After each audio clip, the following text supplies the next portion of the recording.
Nigeria has confirmed that the country's former oil minister, Diezani Alison-Madueke, was arrested in London on suspicion of money laundering and bribery. She's since been released on bail, but has been questioned by British police. The former minister served under previous President Goodluck Jonathan from 2010 to 2015. And she's been accused in the past of massive fraud in her management of Nigeria's oil industry, but she's always denied any wrongdoing. And we can talk more about this now with Awal Ibrahim Musa of the West African Civil Society Forum and also the Civil Society Legislative Advocacy Centre. Thank you very much indeed for being with us on Eye on Africa. Your reaction first to the arrest of the former oil minister of Nigeria. Do you welcome that? Yeah, we wholeheartedly, welcome this development because it will help to sanitize the corruption situation in Nigeria and also arrest all those, people that have been, entrusted, with trust of leadership in the country that unfortunately they abuse their, position to siphon and abide as well as steal public funds. So we welcome this development. And we hope that other countries, will also emulate British government to ensure that all those who have stolen money, all those who have diverted public funds, that are meant for development in the country, in Nigeria, are actually arrested, interrogated, and prosecuted, as well as the money also recovered, and returned back to Nigeria.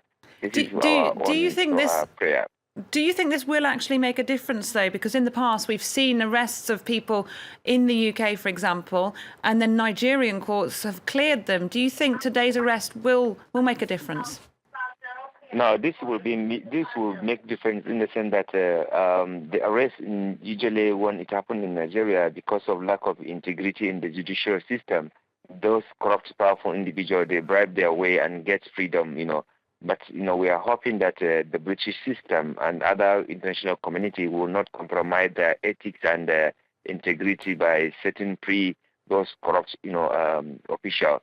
So we are hoping that this time around, the British government will do what is required to ensure that these corrupt, people are actually, interrogated properly and also possibly prosecuted, and the money also returned back to the country. Now, Nigeria's new president, Muhammadu Buhari, has taken personal charge of the oil ministry and fired the board of the National Petrol Company. Will that be effective? I mean, how widespread is the corruption there in the oil industry? Give us a sense of how much work he has to do.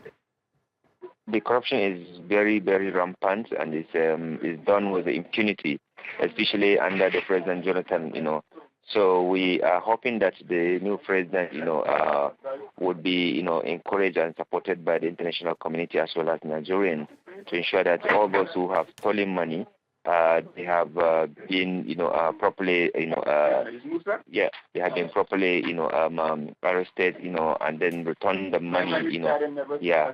So that's, what we are hoping, and we can see clearly that a lot of countries are cooperating already, with the federal government on that. And we're hoping that other countries would also emulate British government to ensure that all those who have stolen public funds, they have actually been arrested and then also prosecuted, as well as get the money back to the country. Yeah. So that the country can finance development. I'm afraid we do have to leave it there. We're out of time. Thank you very much for joining us there. Awal Ibrahim Musa there.